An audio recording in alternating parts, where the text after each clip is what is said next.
Kompisar over.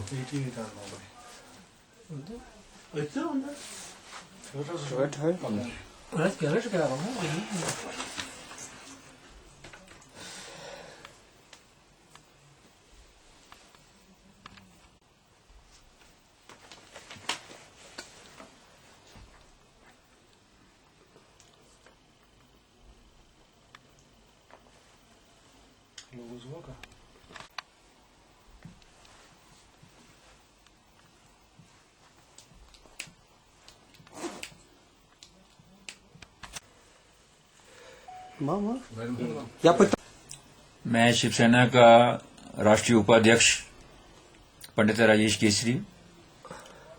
यहाँ पर श्रीनगर में कश्मीर वैली में हमें बुलाया गया। हमारे प्रधान यहाँ खालिद भट्ट जो हैं कश्मीर के।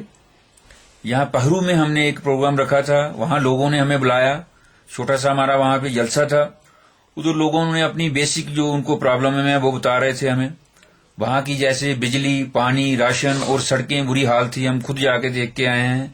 एक छोटा सा वहाँ पर एक हॉस्पिटल बना रहे थे पहरू में, शाहपुर माला पड़ता है, लेकिन वो हॉस्पिटल भी इन्होंने बीच में छोड़ दिया। हुए काम शुरू करवाया लेकिन बीच में छोड़ दिया। अगर कोई पानी की पाइपें लगवा रहे हैं वो शुरू कराया तो वहीं पड़ी। तो उन प्रॉब्लमों के लिए हम लोगों से मिले। लोग उन चीजों से बड़े दुखी हैं। और जो वहाँ का एमएलए था पहरू का, उसके बारे में लोग जो बता रहे हैं कि पीडीपी का एमएलए है। हम किसी का नाम नहीं लेना चाहते, लेकिन उस एमएलए ने जब बनना था, लोग बता रहे हैं वो घर घर में जा रहा था, लेकिन अब उसके घर में जाते हैं तो वो कहता है कि मेरे घर में नहीं आना। वो लोगों को वहां पर अपने कोठी में आने के लिए भी इनकार करता है, जबकि उसकी बेसिक ड्यूटी है ये एमएलए की कि लोगों के जो है बेसिक कार्य वहां पर करें। उसके अलावा जब हम लोगों से मिले तो कुछ लोग जो वहां समझदार, जहां जिनको हम पढ़े लिखे लोगों से भी हमारा वहां से मुलाकात हुई, उन्होंने बताया कि कश्मीर का जो पीछे 4 महीने से कश्मीर जल रहा है उसके बारे में उन्होंने बताया कि किस प्रकार यहाँ बुरहान वानी जो एक आतंकवादी जिसको इन्होंने कहा उसको मारा गया और उसके पीछे क्या बैकग्राउंड थी उसके बारे में भी हमने पता किया। और अब उसके भाई को जो खालिद मुजफ्फर वानी है, जो उसके भाई को सरकार जो है वो एक कंपनसेशन दे रही है। हम कह रहे हैं कि अब जो जितनी भी एजेंसियां थी इनकी, उन्होंने अब साबित किया कि उसका भाई जो है इनोसेंट था, वे आतंकवादी नहीं था। मैं सरकार से पूछना चाहता हूं कि सरकार ऐसे इनोसेंट लोगों को मारकर क्या करना चाहती है। अगर उन्होंने उस इनोसेंट विद्यार्थी को, उस वो जो पढ़ता था, वो एमए कर रहा था, उसको मारा, उसके मरने से उसका भाई जो है आतंकवाद बना। बुरहान वानी आतंकवादी नहीं है, जिस सरकार आतंकवादी है।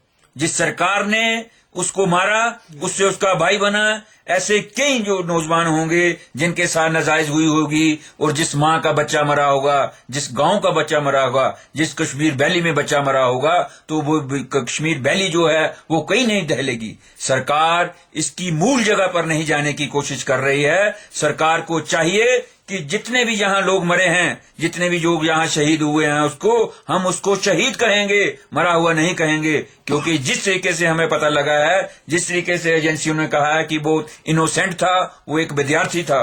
तो आप मानते हैं कि बुरहान वानी जो था वो शहीद है, और नंबर 2 जो उसका भाई था वो इनोसेंट है? जैसे हमें गांव में पता लगा है, और एजेंसियां भी जैसे अब बता रही हैं कि अब कंपनसेशन के लिए सरकार जो है कह रही है कि हम इसको कंपनसेशन देंगे, उसको देखते हुए हम उसे आतंकवादी नहीं कहेंगे, हम भी उसे शहीद ही कहेंगे। और हम सरकार को इसको कटहरे में खड़ा करेंगे, और सरकार के ऊपर जो है एफआईआर दर्ज होनी चाहिए। सरकार के ऊपर भी, उस चीफ मिनिस्टर के ऊपर भी एफआईआर दर्ज होनी चाहिए जिन लोगों ने ऐसे इनोसेंट लोगों को मारा। इन्होंने कश्मीर के माहौल को सुधारने की जगह और आग की भट्टी में डाल दिया है। अब सरकार को चाहिए कि सरकार ऐसे जितने भी जो है 99 या जितने भी यहाँ लोग शहीद हुए हैं उनके घर घर में जाना चाहिए। जैसे कंपनसेशन इसको दे रहे हैं 4 लाख की जगह नहीं, इन सबको 50-50 लाख की कंपनसेशन देनी चाहिए, ताकि कश्मीर जो है अपने प्रॉपर तरीके पर अपनी पटरी पर आ सके। तो आपके कहने का ये मतलब है कि अगर बुरहान वानी के भाई को कंपनसेशन मिल रहा है, तो बुरहान वानी या उस जैसे जो भी मतलब बच्चे अभी बिगड़ गए हैं उनको भी कंपनसेशन देना चाहिए? हमारा विचार तो यही है कि जैसे हमने पीछे देखा कि इस तरीके से अगर आतंकवादी बनाएंगे, ये आतंकवादी सरकार ही आतंकवादी बना रही है, वो बच्चे आतंकवादी नहीं, ये सरकार ही है जो आतंकवादी खड़े कर रही है। ऐसे इनोसेंट बच्चों को मारोगे तो वो इनोसेंट बच्चों को मरने से और ज्यादा आतंकवादी पैदा होंगे। सरकार को चाहिए कि ऐसे लोगों को, जो बच्चे भटक गए हैं, जो 20, 22, 25 साल की उम्र की जो भटके हुए बच्चे हैं, उनको मुख्य धारा में लाना चाहिए। अगर उनको पकड़ा भी जाता है तो उनको ऐसा व्यवहार नहीं होना चाहिए उनसे कि उनको फांसी पे लटका दो या नहीं। वो इनोसेंट बच्चों को, जो इनोसेंट हैं, जो बच्चे हैं, उनको सुधारने के लिए उनको नौकरियां दी जाती हैं या किस तरीके से भी जो है उनको कंपल्सेशन दी जाती है, तो उसमें कोई इनकार करने वाली कोई बात नहीं। बहुत बहुत शुक्रिया, थैंक यू। ऐसे कोई बोल देते हैं। इनका स्कूटी का भी थोड़ा बोलना था, कश्मीर का हमारा जो ये है, सिक्योरिटी इनको स्कूटी नहीं दी।